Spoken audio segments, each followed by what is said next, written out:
Mais je veux juste te parler. Mais je ne veux pas du tout. C'est trop tard. Trop tard pourquoi? Laisse-moi.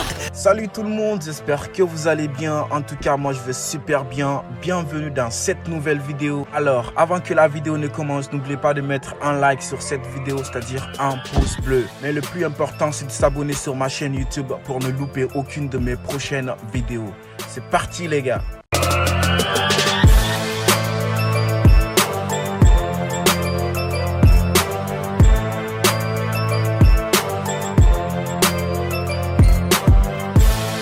Yvandro qui a tellement de problèmes, le voilà en train de prendre de la bière pour oublier certains soucis. En plus de ça, sa mère a découvert tout récemment qu'Yvandro a vendu une partie des terres de Madame Isaura. Mais ici, Yara dit à Yvandro que sa maison n'est pas un bar là où Yvandro peut noyer ses problèmes. Yvandro dit qu'il en a marre d'être piétiné par les membres de sa famille. Tu as construit toute ta vie avec ton nom de famille. Par contre, Yara dit à Yvandro d'oublier les soucis et les problèmes de famille. Parce que déjà, c'est ce que Yvandro a toujours voulu dans sa vie. Yara dit à Yvandro d'ouvrir les portes pour l'investisseur anonyme. Cet investisseur, c'est Gisto. Gisto veut juste être un investisseur dans l'entreprise Jingadela. Voilà, un investisseur caché, en fait, sans que Yvandro sache que c'est Gisto qui a investi dans l'entreprise Jingadela. Je vais parler avec cet investisseur, histoire de voir ce qu'il a à nous dire. Yara dit que ce n'est pas possible de voir l'investisseur ni de discuter avec l'investisseur. Parce que Gisto avait déjà dit à Yara qu'il veut investir dans l'entreprise sans que personne ne le sache. À plus forte raison, Yvandro.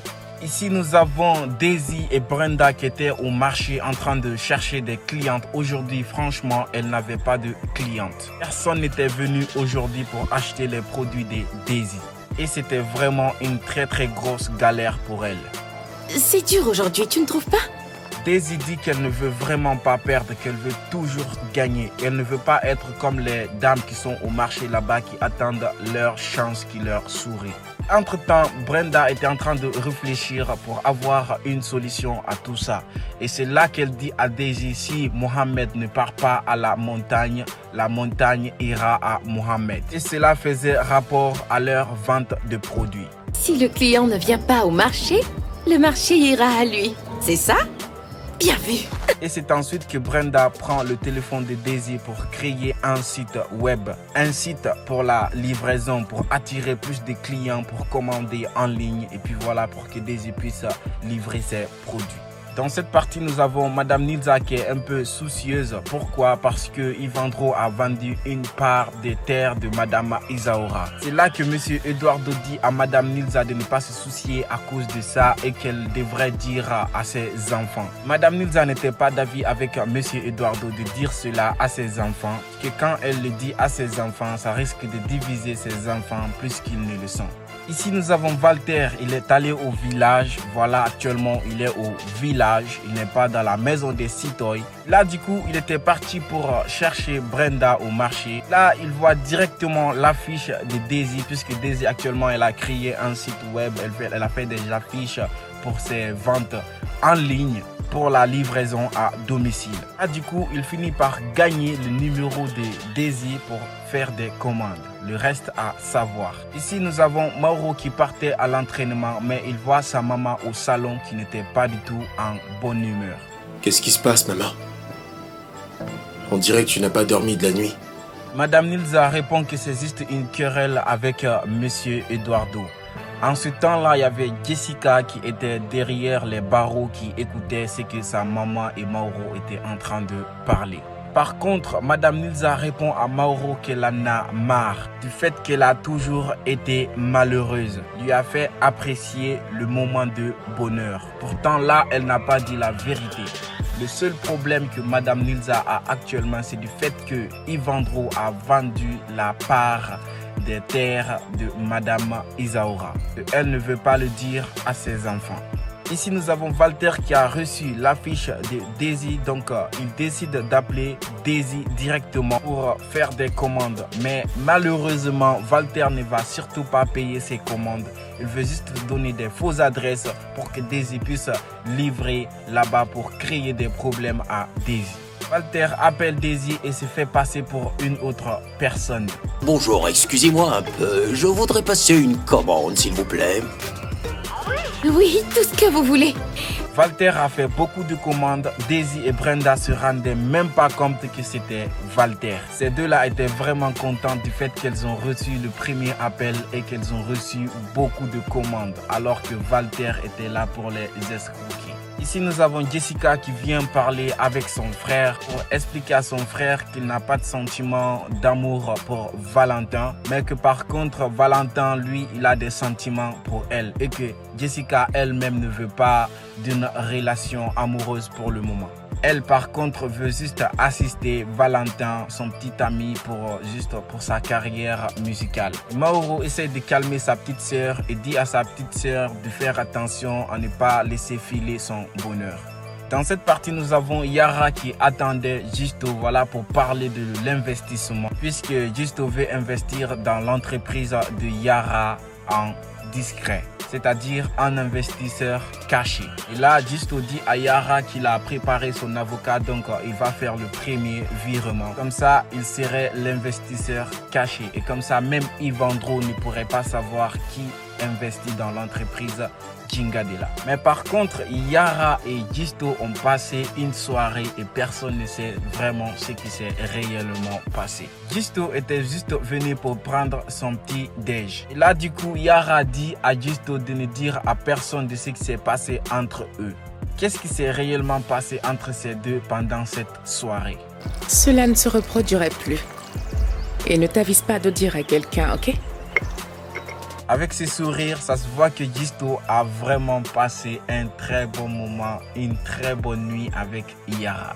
Ici, nous avons Daisy qui était venue pour livrer ses commandes dont Walter avait appelé pour. Mais par contre, l'adresse que Walter avait donnée, c'était directement à la police. Là, Daisy se demande si ce n'est pas un piège parce que là, elle est à la station de police. C'est là que directement le policier vient pour demander à Daisy si elle a un permis de vente. Daisy dit qu'elle a tous les documents requis et qu'elle a laissé les documents au marché. Et le policier veut confisquer la petite voiture de Daisy jusqu'à ce que Daisy envoie tous les documents qu'il a demandé. Le permis de la petite voiture et le permis de vente. Là, elle était vraiment inquiète parce qu'elle n'a pas les documents. Elle est en train de vendre illégalement et elle n'a encore pas le permis de conduire pour la voiture. Non, non, non, s'il vous plaît, je vous en prie. Non, non, non, non, non. Je vous en supplie, monsieur, je vous en prie. Ne prenez pas mon tricycle, pitié. Ici, nous avons Gisto qui était en train de parler avec son petit. Donc, Gisto dit à son petit qu'il veut voir Brenda et que son petit doit aller chercher Brenda le plus vite que possible. Alors que Brenda et Daisy étaient là en train de vendre au marché, Brenda était là à faire le marketing avec son téléphone pour attirer plus de clients à travers le site web qu'elle a créé. Et c'est là que directement Brenda aperçoit le petit de Gisto. Puis Brenda essaye de fuir pour aller loin et c'est là que le petit de Gisto attrape directement Brenda pour l'amener chez Gisto. Ici, nous avons Eunice qui avait tellement envie de Gisto. Et là, du coup, elle appelle Gisto au téléphone pour que Gisto vienne dans la maison de Sitoy et le faire le plus vite que possible. Parce que Eunice avait tellement envie de le faire avec Gisto. Gisto même vient de finir de le faire avec Yara. C'est en ce temps que le chauffeur de Sitoy, Ilias, entre et aperçoit les deux personnes. Et là, Ilias vient directement pour demander à Eunice qu'est-ce qu'elle est en train de faire. Eunice et Gisto faisaient semblant comme s'ils étaient en train de régler quelque chose dans cette maison. Ilias, je montre au docteur où les gardes laissent leurs affaires.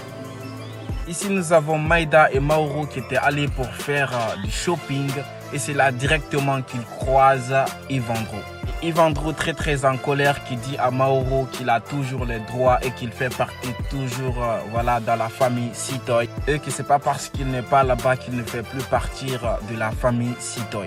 Puis Ivandro traite Maïda de villageoise. Puis elle dit que Maïda a mis des vermines dans la tête de Madame Nilza. C'est pourquoi elle agit ainsi. Nous ne savons même pas de quoi tu parles. Et Ivandro dit que de la manière dont Mauro et Maïda ont le droit dans la famille Sitoy, C'est comme ça qu'il a aussi les droits dans cette famille. Et Evandro, arrivé à la maison, qui était là tout seul, il était en train de se parler tout seul. Il se disait que Madame Nilsa lui a rien du tout donné et que cette famille Sito lui a rien du tout donné, qu'il s'est battu corps et âme pour obtenir seul ce qu'il veut. Et que Mauro, l'enfant gâté, lui, il a toujours eu ce qu'il a voulu avoir. Bon les petits potes, la vidéo touche à sa fin. N'oubliez pas de mettre votre meilleur like. L'important, il faut s'abonner sur ma chaîne YouTube pour ne louper aucune de mes prochaines vidéos. C'était Makafouini, je vous dis à la prochaine.